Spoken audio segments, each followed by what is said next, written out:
Chair recognizes the gentleman from McCracken. 3, for explanation of bill and a motion thereon. Thank you, Speaker. Would you have the clerk report House Committee Sub 1? Clerk, please report. House Committee Substitute 1 to Senate Bill 141. Move for, Gentleman from McCracken. move for adoption. Motion is for the adoption of House Committee Substitute 1. Is there any discussion of the committee sub?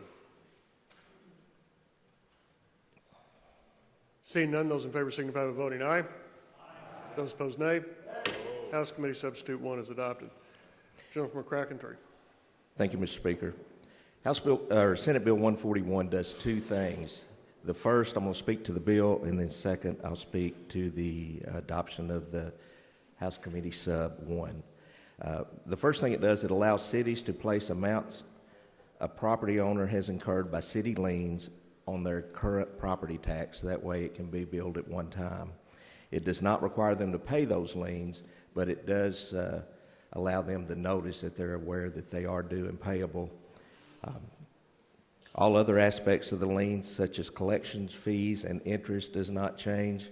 The only other thing it does, it does allow those liens to be handled in the same way that delinquent property taxes are.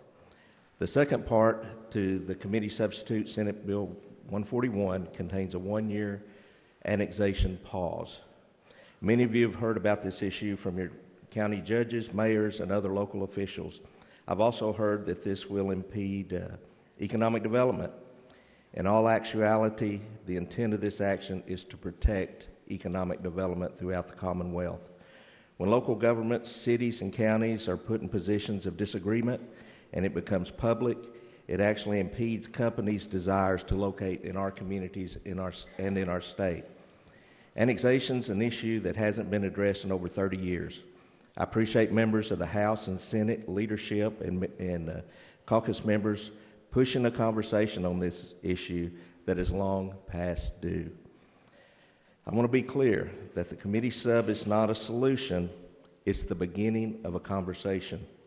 The committee sub provides a host of exemptions to the annexation pause, which includes substantial economic development projects and when cities and counties agree. And also, we have exemptions for Jefferson County and Fayette County since this bill is not applicable to them. Both KCO and KLC, the two largest groups in our state of city and county officials, have come to agreement. They've worked hard over the last several days, and the language in the sub is agreed upon language by both groups. Mr. Speaker, I have every expectation that this task force, with KCO and KLC's involvement, will deliver a compromise next session on what long-term policy should be on annexation. With that, Mr. Speaker, I move for the passage of Senate Bill 1 as amended by House Committee Sub 1.